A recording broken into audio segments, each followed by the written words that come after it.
What is going on, guys? It is Justin from the J Media back with another video. So today we'll be talking about my daily driver, my 2008 Honda Civic Si. So as you guys know, I now daily drive this car, and before I begin, let me do a little quick walk around of the car. I think this is the most fun daily driver that I've had so far. Today's video will be talking about the top 5 things that I like about my 8th gen Honda Civic Si. So the Si, one big thing that's different from, say, the normal Honda Civic EX. The EX or LX would be the motor.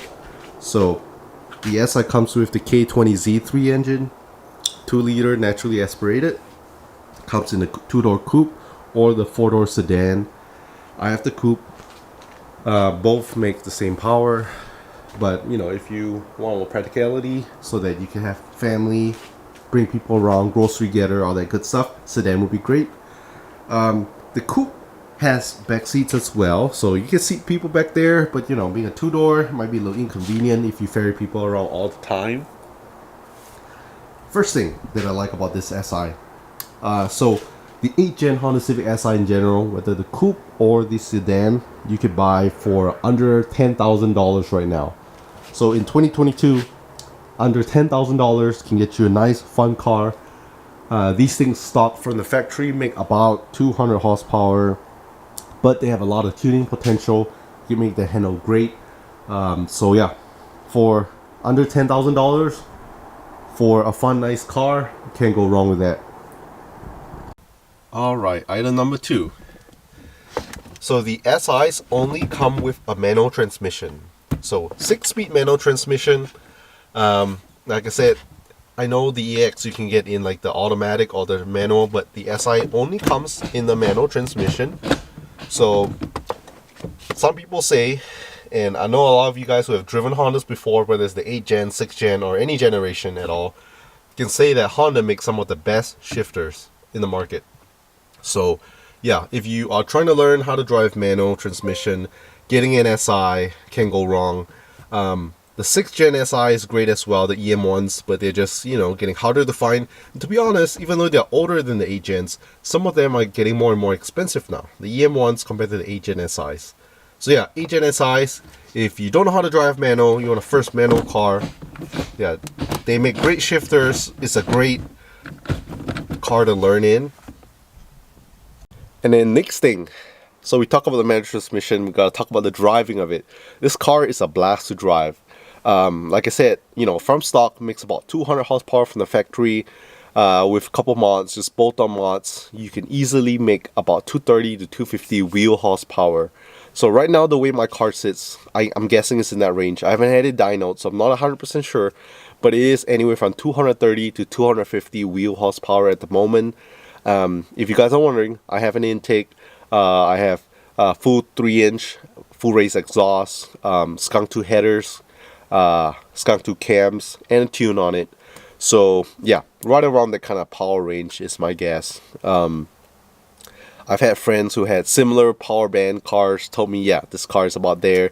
And if you want to go forced induction, like adding a turbocharger or a supercharger, you can easily make like 350 horsepower, say 300 to 350 horsepower easily, depending on how much boost you run and what kind of setup you have. I have an 8th gen Honda Civic Coupe SI owner, just like mine, white in color, Ian, who lives here in Austin. He's the admin on some 8th gen Honda Civic pages. He's running a supercharger setup, and I think he's making about 600 something horsepower, so that's insane. But yeah, these cars definitely have great tuning potential. Like I said, you know, to most people who don't know about these Hondas, you'll be like, yeah, this is just a Honda. Yeah, it's just, you know, a Honda Civic. But, you know, like I said, even from the factory, 200 horsepower, you know, just bolt-ons and a tune, 230, 250 wheel horsepower. There's plenty of power. To put it in perspective, with that kind of power range, this car is pretty light.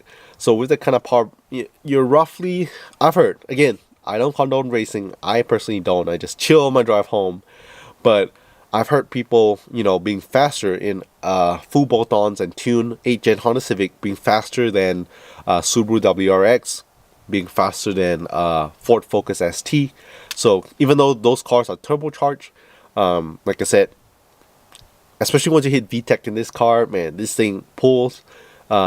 It's pretty quick for what it is, and like I say, you can buy it under $10,000. Those other cars that, like the Subaru WRXs, I'm talking about like the newer WRXs, 2015 up, obviously more than $10,000, but these cars are still pretty quick.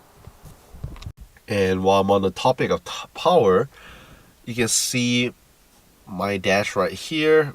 So my speedometer will be up here, and then this is my RPM gauge. I like how it's very driver centric. Shows you the RPM gauge. To a non-car person, you wouldn't care, but obviously if you're driving a Civic Si, you're driving a manual car, you're somewhat a car enthusiast, I'm pretty sure. If you notice, the RPM goes pretty high up, and the red line is pretty high.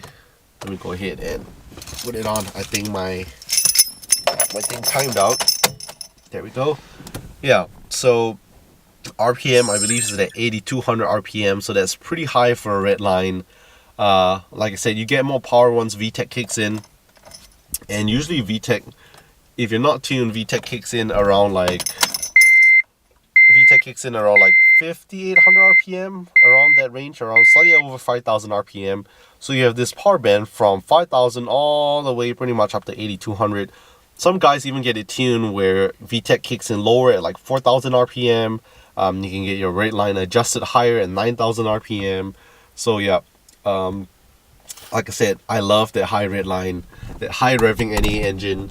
And to be honest, there's something that you don't really get in newer Hondas. So like, you know, the 10th gen Honda Civics, they are pretty quick, right? So like if your 10th gen Honda Civic Type R, your 10th gen Honda Civic Si, those cars are turbocharged now. So what that means is you get a lower red line. I think the 8th gen Honda Civic SIs are the last generation of Honda Civics that still has that true essence of a Honda Civic. You know, guys like, you know, your old EG, EK Honda Civics, reason being because they're lightweight, they're high-revving NA engines, you get to rev it up all the way. And I think the 8th gen Honda Civic is the last platform or last generation of Honda Civics that encompass that. They still have that NA engine. It's still high revving all the way up to 8,200 RPM, which is pretty high. One of the few other Honda Civics, one of the few other Hondas I can think of that has such a high red line is the Honda S2000. AP1 revving all the way up to 9,000 RPM, AP2 up to 8,200 RPM. And that's maybe one of the reasons why I want an S2000 myself. But again, there's more for a separate video. I'm on the hunt for one, trying to look for the perfect one. But yeah, the high revving NA engine in the Honda Civic Si would be the third thing that I really like about the 8th gen Honda Civic Si platform. Alright, so next thing, fourth thing that I like about my 8th gen Honda Civic Si would be the fact that it's still a Honda Civic. Yes, I know some people hate it and bash on it because it's a Honda Civic. Yes, it's the SI trim, and for the 8th gen, at least in the United States, they never made the 8th gen Honda Civic Type R, otherwise known as the FD2 Type R. But the best trim, best enthusiast trim we have would be the SI. Like I said, whether in the sedan form or the two-door coupe form. Even though it's faster, it's more powerful, at the end of the day, it's still a Honda Civic. So what that means is, if I want to cruise around town, I could just granny shift at like 3,000, 4,000 RPM.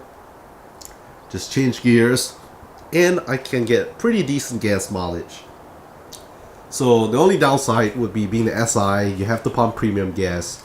But one full tank, the tank is pretty small. I think the tank is about like 11 or 12 gallons. But one full tank, if I granny shift, not really heating VTEC, I think I get about 260 to maybe 280 at a full tank. 260 to 280 miles total, maybe.